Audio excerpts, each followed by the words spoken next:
This man led a worldwide revolution in consciousness in the 60s. Wherever he went, thousands of people were there to greet and honor him. His name was A.C. Bhaktivedanta Swami Prabhupada, and he brought the Hare Krishna religion to American shores. He even influenced the Beatles, and they helped spark interest in Krishna. Hi, I'm Manya Sergi. And I'm Larry Laurent. Today we're going to explore the life and character of the man who influenced the lives of millions and made Hare Krishna a household word. At different times, Swami Prabhupada was known as a scholar, a philosopher, a cultural ambassador, a prolific author, a religious leader, a spiritual teacher, a social critic, and a holy man. He was not one of those modern entrepreneurial gurus who come to the West with slickly packaged, watered-down versions of Eastern spirituality. Swami Prabhupada was, rather, a true holy man, a person who is called Acharya, which means a master who teaches by his own example. After arriving in the United States in 1965 at the age of 69, Swami Prabhupada formed the International Society for Krishna Consciousness. This later developed into a worldwide spiritual community with hundreds of centers, schools, temples, and farms, with thousands of dedicated disciples. To have achieved all this in only 12 years was a remarkable achievement.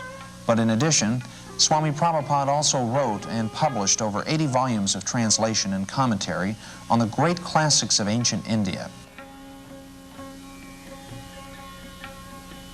His books were welcomed with great critical acclaim by the academic community, and they were soon accepted in many universities and libraries around the world.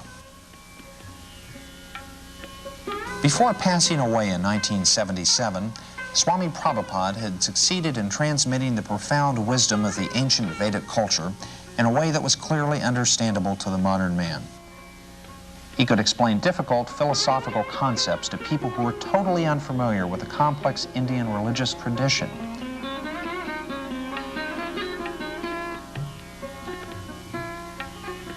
Between 1966 and 1977, Swami Prabhupada circled the globe 11 times. Whenever he traveled, he would emerge daily into the chill and quiet of the early morning, and he would take a lengthy stroll with an entourage of students, disciples, and guests. Swami Prabhupada also appeared very frequently on American television. Let's take a look at one of those interviews. You founded the Hare Krishna movement some 7 years ago in 1967, did you not? Yes. In a capsule, what is the movement? The movement is to awaken God consciousness of the human being. The human being is distinguished from the animals, that the animals cannot understand what is God. Mm-hmm. And if the human being also does not understand what is God, then he is animal. I see. And so your movement is to bring about an understanding of God among human beings. Yes.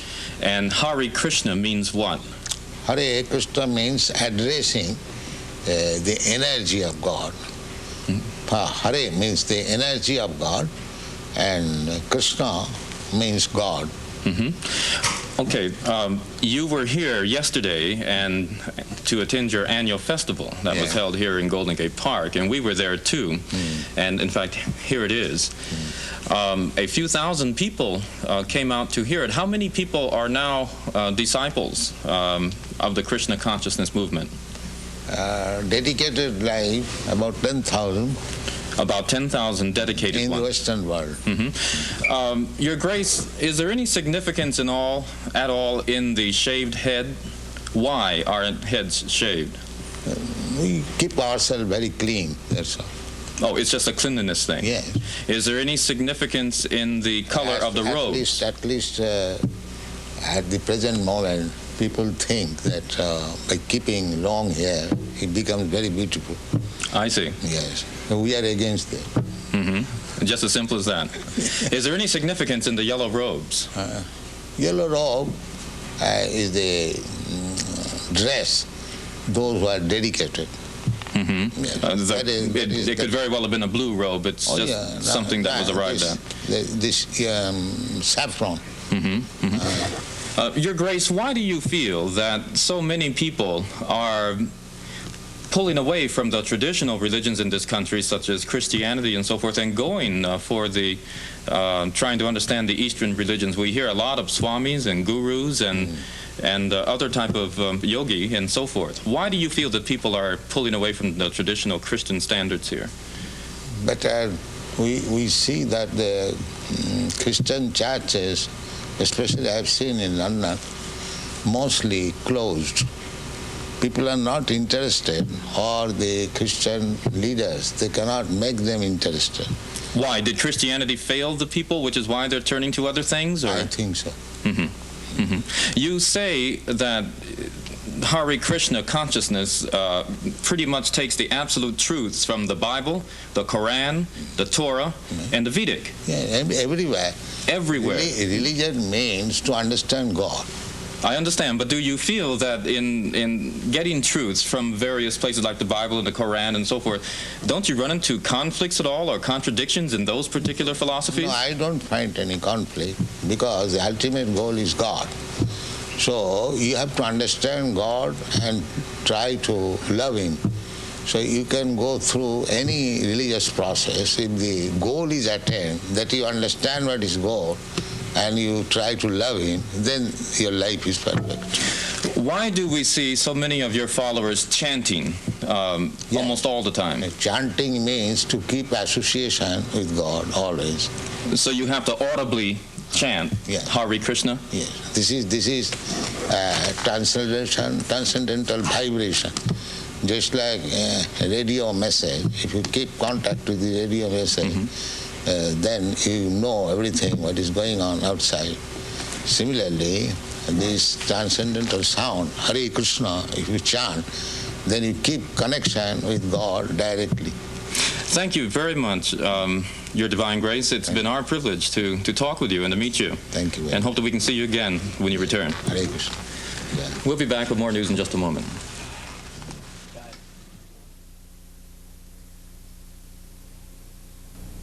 We were also able to obtain some candid footage of Swami Prabhupada going about his daily activities, and we found that there is a remarkable consistency between his private life and his public life.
are receiving the transcendental knowledge through Guru Parampara, succession.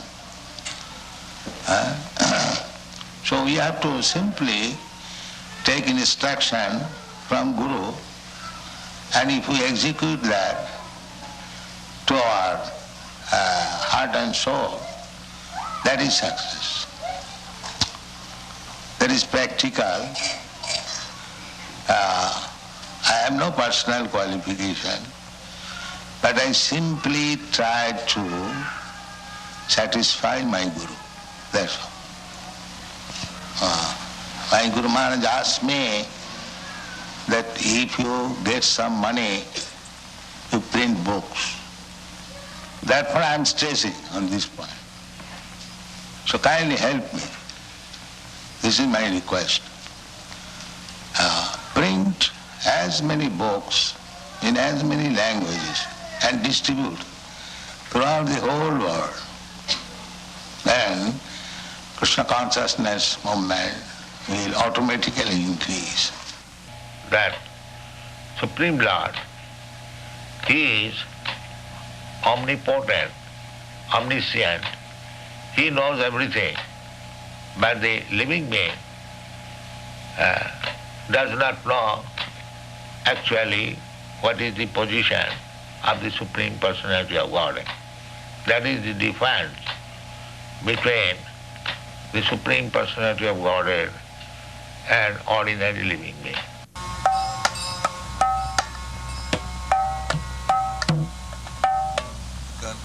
Just try. My father wanted me to become like this. Know everything, what is going on. He never wanted me to be a worldly man, earning money. He never wanted.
That is explained in Narad Pancharatra. Sarvapadhi vinirmuktam tatparatena nirmanam. Rishikena rishikesha sevanam bhaktirishcha. When we become free from these artificial designations, American consciousness, Indian consciousness, African consciousness, there is no such thing. This is artificial. Even bird and bees, they also feel consciousness. pains and pleasure. Just like when there is scorching heat, you feel some pain. Is that American, Indian or African? Scorching heat is every feeling. If you say that I am feeling scorching heat American way, क्यों जी? हाँ जी ऐसा हो सकता है? नहीं हो सकता. You think simply these are artificial. हाँ. The Western world, the younger generation were being frustrated, the hippie movement. So when they saw something tangible, they accepted it. What things would, if everyone in the United States believed in Krishna to the extent that you do, what would happen to this country? How would it be transformed? They'll be very happy and peaceful. There will be no more hippies. What would you describe as a hippie? Someone who smokes. You know better than me. Something extraordinary. So you may love humanity, but because you do not love Krishna, therefore do not love the cows. You send them later on. So your love will remain defective.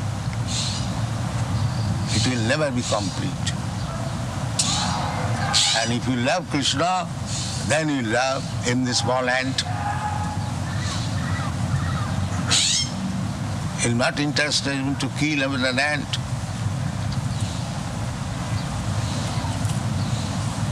That is real love. Now Gopal Krishna in India requested that BBT give him a loan of $160,000. In India, just this during the Mayapur festival, he requested a loan from US BBT for $160,000, which would be used to construct the second residence building. How will you pay back?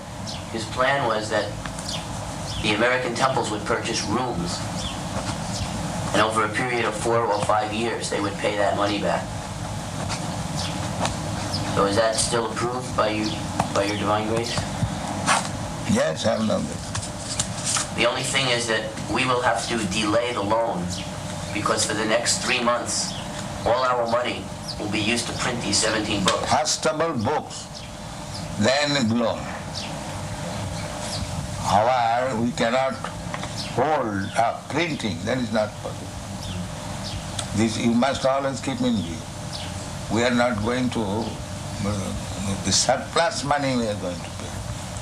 Not that at the cost of stopping printing. You must always keep it. When you require money for printing, there is no question of loan of temple. This should be our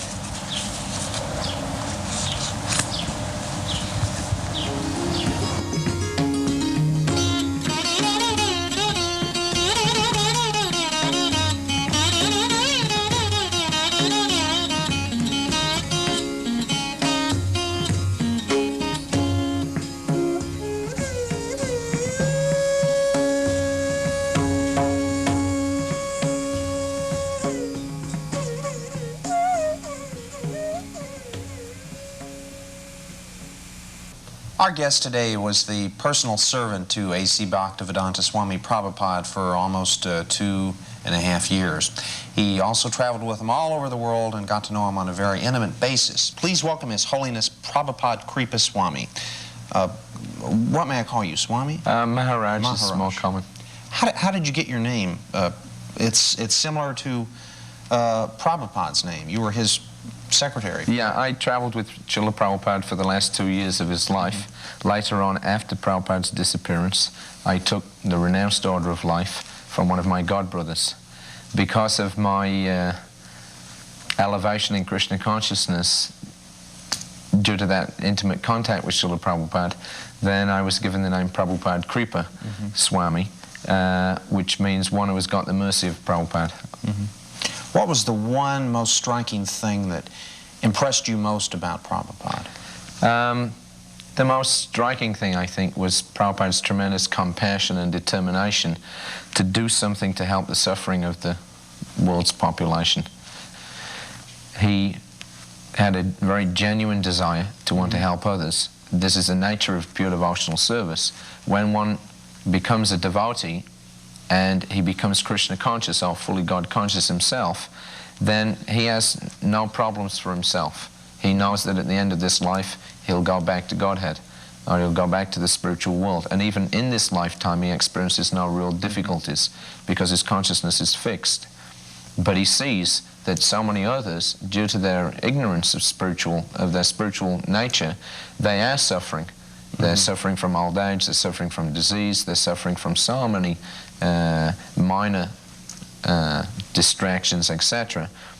And he wants to help them to be freed from their suffering. So the only ambition that a devotee has is to try to help others. And he becomes distressed if he sees others in distress. That's his nature.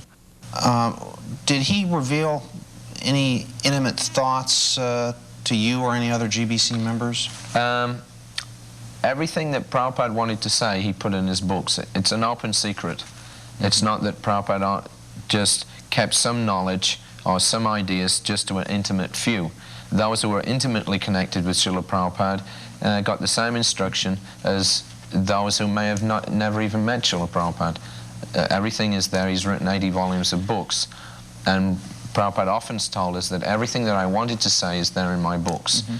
And anyone who has read those books thoroughly can become just as qualified. He's written how many volumes again? Over 80 volumes. How long did it take him to write those?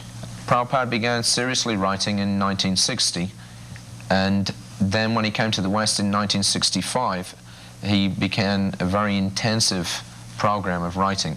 You worked very closely with him. Did he really write those himself? Oh, yes. When we were taking rest, that was when Prabhupada was up writing. I would give him a massage in the evening time, about 9, 10 o'clock at night. Then I would go and take rest, and then immediately, practically, Srila Prabhupada would rise, he would chant on his beats, and then he would sit down, and all night long, from midnight practically till 5 o'clock in the morning, he was translating from original Sanskrit volumes into English. So let's add that up. How many hours did he sleep a day? Probably 3 or 4 at most. 7 days a week? Yes. Just kept on going? Yes, same program every day wherever we were. He was what, how many, 70, 80 years old? At the time when I was traveling with Srila Prabhupada, he was 79 years old. How did he get the energy? Spiritual energy. Prabhupada was inspired from the spiritual platform, and despite the fact that due to old age his body was giving him so many problems, it never affected his ability to work. He had a tremendous amount of energy. Actually, he could outpace all of his disciples, and we're all young men. How would Prabhupada react to the resistance of the Hare Krishnas? I know the Hare Krishnas have been ridiculed and made fun of and called cults and been the object of a lot of opposition and persecution. How would Prabhupada react to this? Prabhupada was very strong about that kind of misnomer, cult, etc. He knew that this movement was pure and the highest form of religious practice. So whenever there would be any accusation, his reaction would be to immediately preach very strongly as to what the actual situation was. He would tell us to go out and utilize the media and utilize the opportunity of controversy for telling people what Krishna consciousness was actually all about. So he actually became very enthused sometimes when there was some controversy, because he knew that this is an opportunity, and he saw it this way. It was an opportunity sent by Krishna to enable us to become more prominent, to get more people's attention to Krishna consciousness and asking questions. That was this is one of the processes that we want people to ask about Krishna consciousness. So if there's a little controversy, we don't mind. Right. And Prabhupada was always very enthusiastic whenever the opportunity came to preach. Maharaj, there are a lot of gurus or spiritual leaders of some movements claim to be God. Did Prabhupada ever claim to be God? No, never. Prabhupada was very disturbed by these false claims, bogus people who claim to be the Supreme Person, but actually have no power that the Supreme Lord has. Prabhupada always made it very clear to us that his position and the position of any living entity is that we are servants of God. Mm-hmm. Krishna is all-powerful, omniscient, omnipresent. The humans are not the masters, and he was not the master. Yes, we are simply servants of the Supreme Lord. And the natural position for any living entity is to serve the Supreme Lord, Sri Krishna. Mm-hmm. Prabhupada was a very amazing man, working 18, 20 hours a day, 7 days a week. What was the one most amazing thing you've seen him do? The most amazing thing about Prabhupada was the way that he was completely unaffected by all of the adoration that he got from his disciples, from all of the material facility that Krishna supplied to him for spreading Krishna consciousness. The way that he was able to remain the same humble, simple personality. That was the most amazing thing. Mm-hmm. Prabhupada was not a man who was displaying magical feats. Mm-hmm. He attracted us by his purity, by his simplicity, and by his genuine honesty and compassion. And that was actually, in this world, that is very amazing, to find a person who is actually pure, completely unmotivated, who simply wants to help you. And the more that we took advantage of that help from Prabhupada, the more help he wanted to give us. That was always very amazing. There was no flaw in Prabhupada's character. Now, a man like that, how are you able to tell people who are joining your movement now, 5, 6 years after his death, how are you able to really fully describe him? It's very difficult to fully describe a pure devotee of the Lord. What we can do is try to give people what Prabhupada has given us, the pure, unadulterated standard of Krishna consciousness that he displayed. This is what we want to give to others. And then when people experience real Krishna consciousness, real God consciousness, they'll know something about Srila Prabhupada. Wish we could talk a few more minutes about Prabhupada, but we've run out of time, so we'll have to go back to the anchor desk in Manya. Dr. Stilson Judah is Professor Emeritus at the University of California at Berkeley. His field is the history of religion. We asked Dr. Judah to tell us about his association with Swami Prabhupada. The International Society for Krishna Consciousness is a bona fide movement. It is a movement which is actually older than that of Christianity. The worship of Krishna is one which is extremely popular in India. It is one of the great religions of India at the present time, as it has been throughout all of the years of history. One of the questions most asked by people is whether Hare Krishna is just a passing fad or is it really here to stay. Next week we're going to try and get all the answers. Will Hare Krishna survive through the 80s? What happened to the movement after the passing on of their leader, Swami Prabhupada? And what kind of worship do they have? Thank you.